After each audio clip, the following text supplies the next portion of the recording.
Next, for number 12, the word heartless in the passage mean heartless. Oke, heartless ini memiliki arti rintangan atau hambatan ya. Maka kalimat ini adalah memiliki makna yang sama dengan action itu tindakan, experiments itu eksperimen, persecutions itu penganiayaan, failures itu artinya kegagalan, dan obstacles itu artinya hambatan. Berarti kata heartless ini memiliki makna yang sama dengan obstacle. So the answer is E. Well, hello everyone. Nah, kita akan masuk ke topik ini ya, topik baru, oke?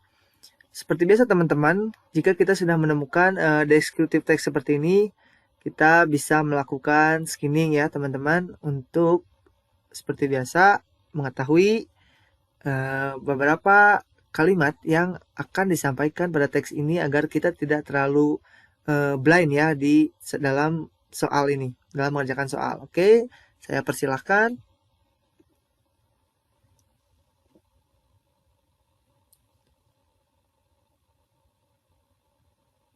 Oke, jika sudah, kita bisa langsung menuju ke soalnya ya, teman-teman.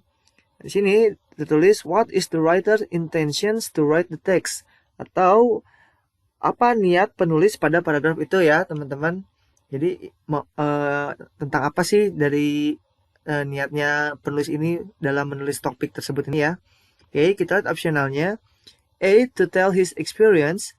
B. To tell his achievement. C. To describe his feeling to the teacher. D. To show disappointment to the teacher. E. To tell his expectation to be the winner. Oke, kita akan coba baca ya teman-teman paragraf pertamanya. Nah, di sini kita sudah mempunyai kalimat here is my unforgettable experience.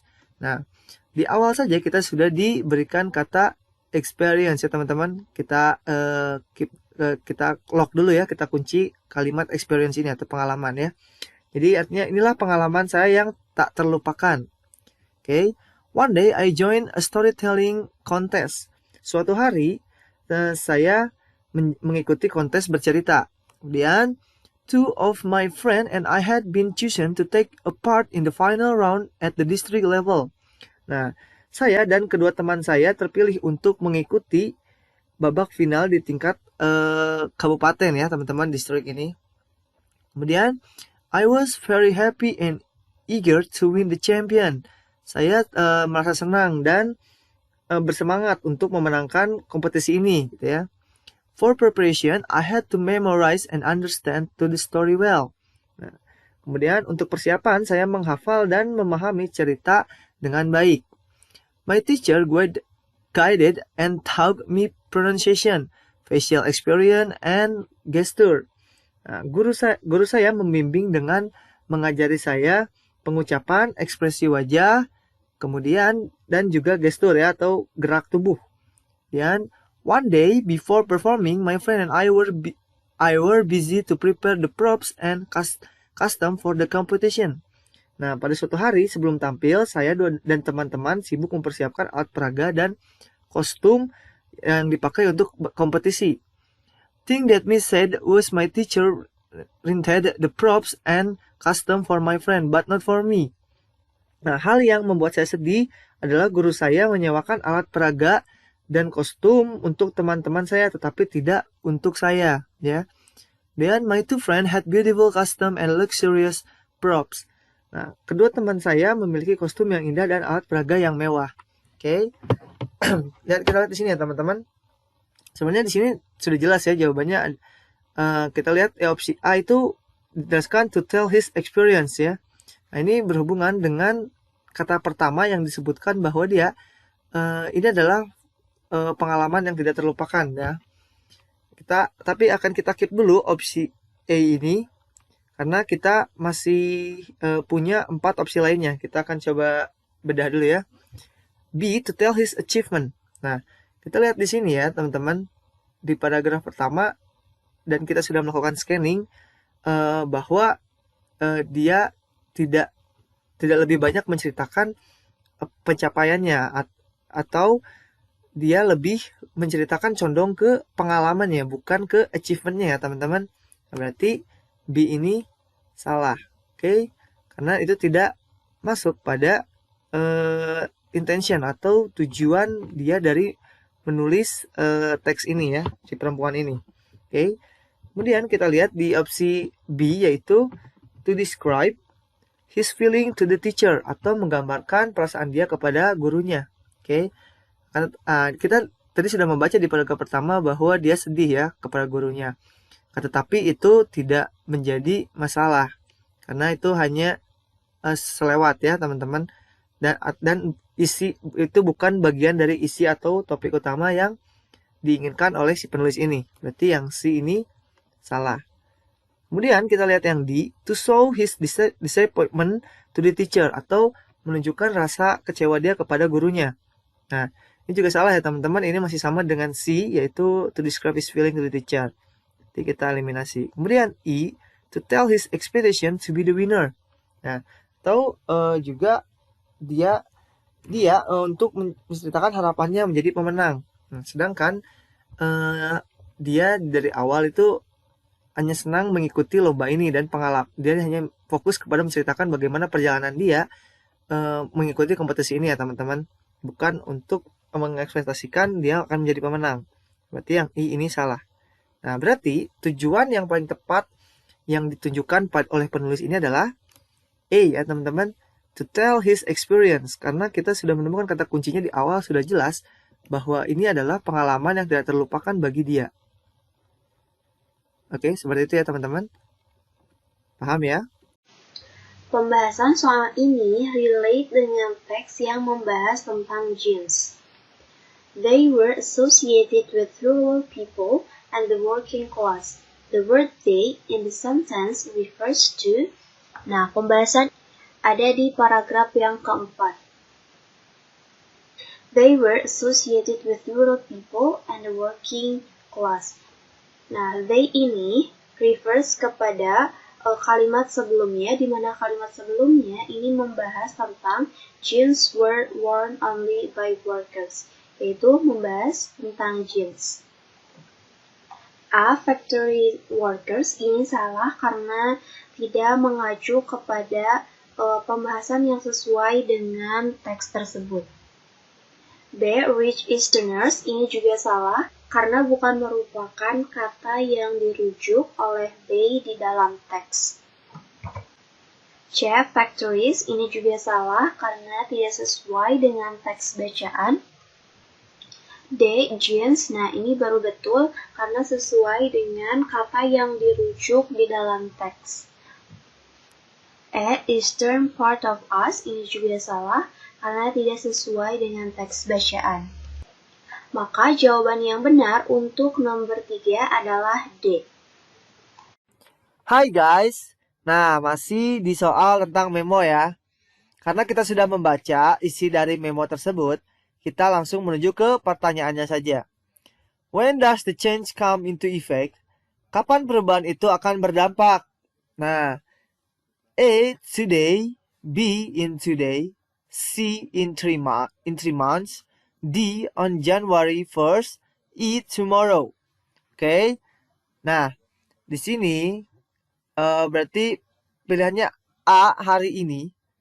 Nah, kita sudah baca ya di sini bahwa tidak disebutkan hari ini akan langsung terjadi dampaknya perubahan tersebut. Berarti kita coret dulu.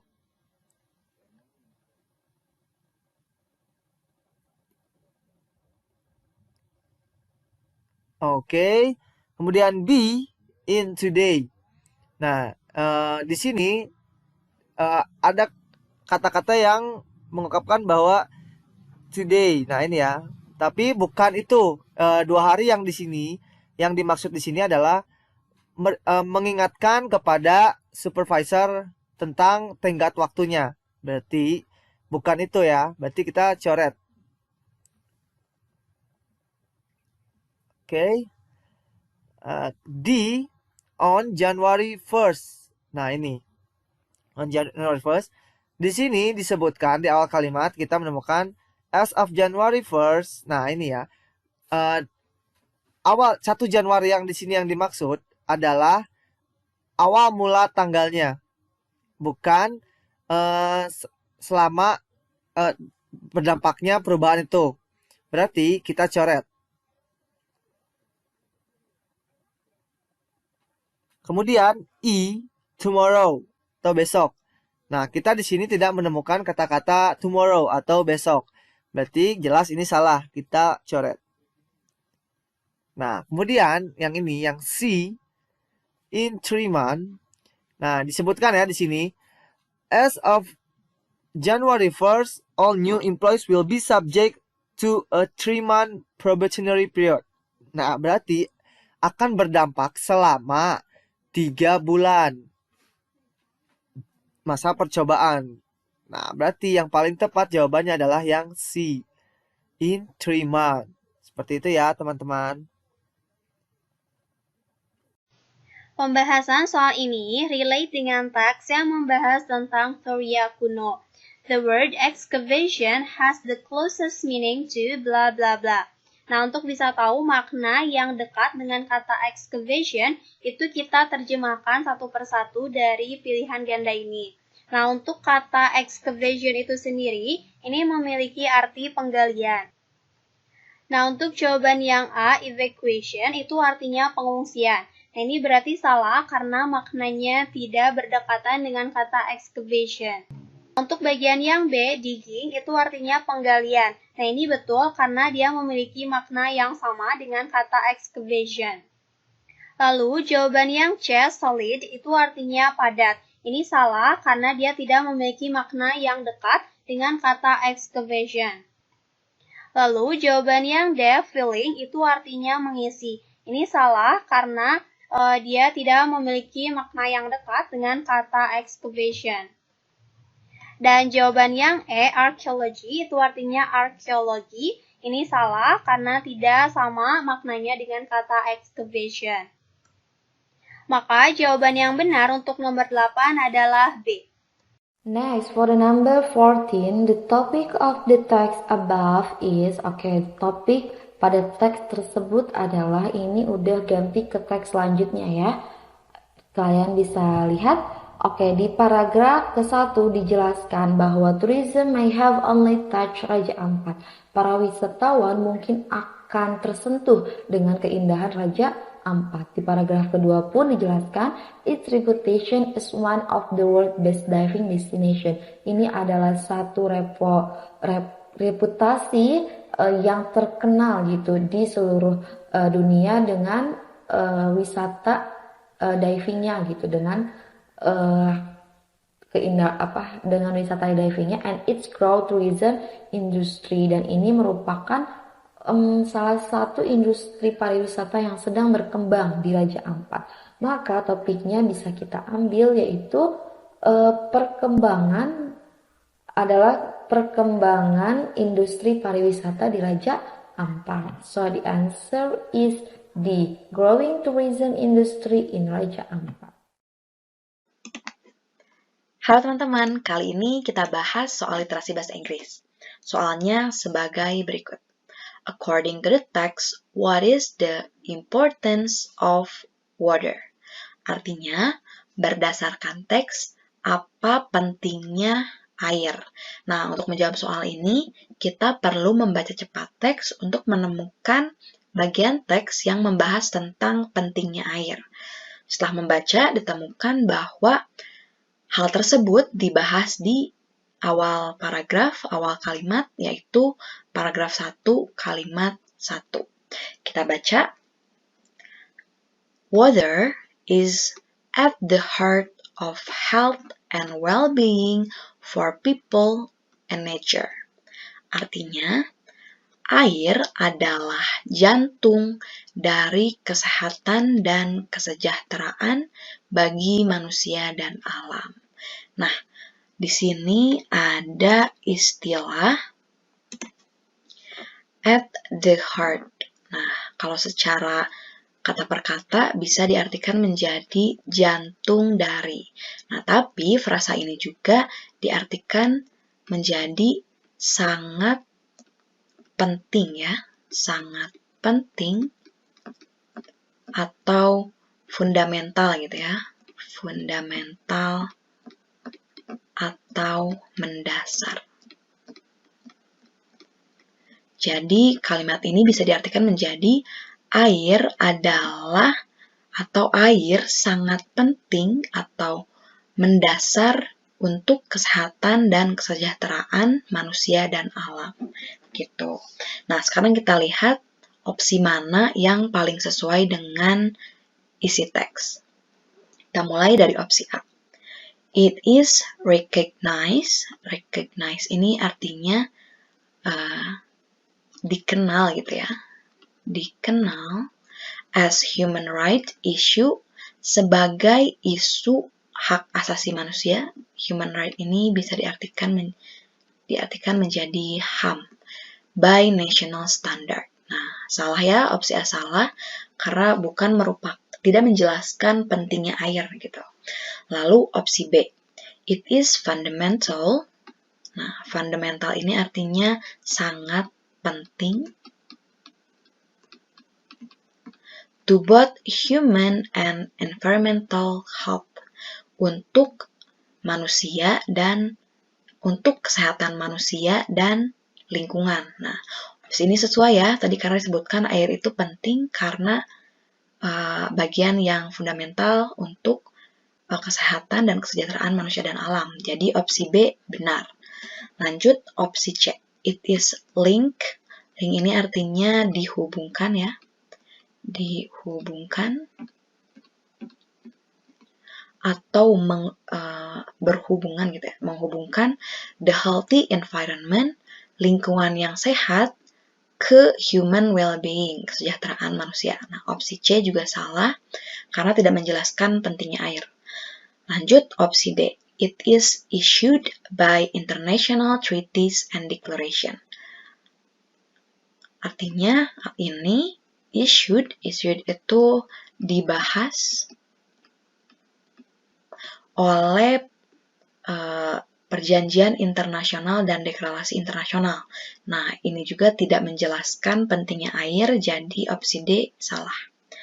Lanjut, it is essential. Essential ini artinya penting for productivity of society and nature. Untuk produktivitas masyarakat dan alam. Nah, ini juga salah karena tidak sesuai dengan informasi dalam teks. Jadi, jawaban yang tepat untuk soal ini adalah B. It is fundamental to both human and environmental health.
Pertanyaan selanjutnya yang relate sama teks tentang pengobatan paliatif. The word acknowledge in the third paragraph means. Oke, kita cari kalimat acknowledge itu atau artinya mengakui ya di paragraf ketiga itu artinya bermakna apa gitu kan, karena di sini artinya itu mengakui. Kita lihat di opsi mana yang sesuai sama meaning acknowledge ini. Yang A, admit. Admit itu artinya mengakui, berarti sama ya. closest meaning-nya itu sama si acknowledge, admit itu ya. Kita lihat dulu yang opsi lain, artinya yang B decline. Karena decline itu artinya menolak, berarti tidak sesuai ya. Yang C oppose.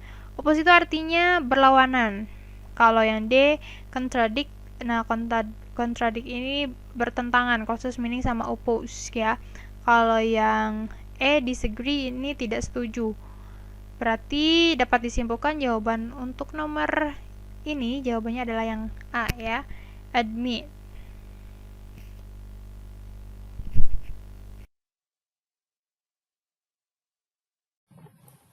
Oke, mari kita lanjutkan dengan pertanyaan berikut ini. Based in the passage above, if someone is a genuine agroecologist, he or she will likely. Nah, artinya pada bacaan di atas, jika seseorang adalah ahli agroekologi yang sejati, maka dia akan titik-titik gitu ya. Nah, coba kita lihat option yang diberikan. Option A, examine social, cultural, and economic aspects. Jadi mengkaji aspek sosial, budaya, dan ekonomi. Kemudian yang B, do research on environmental and political loads. Jadi dia akan melakukan penelitian tentang beban lingkungan dan politik saja ya, lingkungan dan politik. Kemudian yang option C, include scientific methodology in his or her approach. Memasukkan metodologi ilmiah dalam pendekatannya. Kemudian yang D, put aside social aspects in his or her ecology studies. Mengesampingkan aspek sosial dalam studi ekologinya. Dan E, make us of multidisciplinary analysis in his or her inquiry. Menjadikan kami analisis multidisiplin dalam penyelidikannya. Nah, coba kita lihat paragraf 1 ya. Oke, silahkan dibaca dengan scanning saja.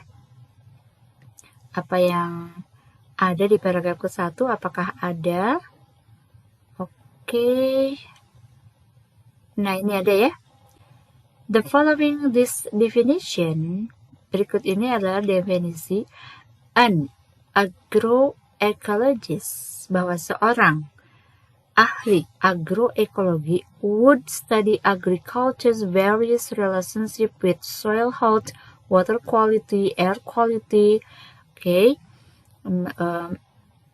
meso and micro, what's this? Fauna, surrounding flora, environment, toxin, and other environment context. Jadi, kalau seorang ahli agroekologi yang sejati itu, dia akan menerapkan semua disiplin ilmunya.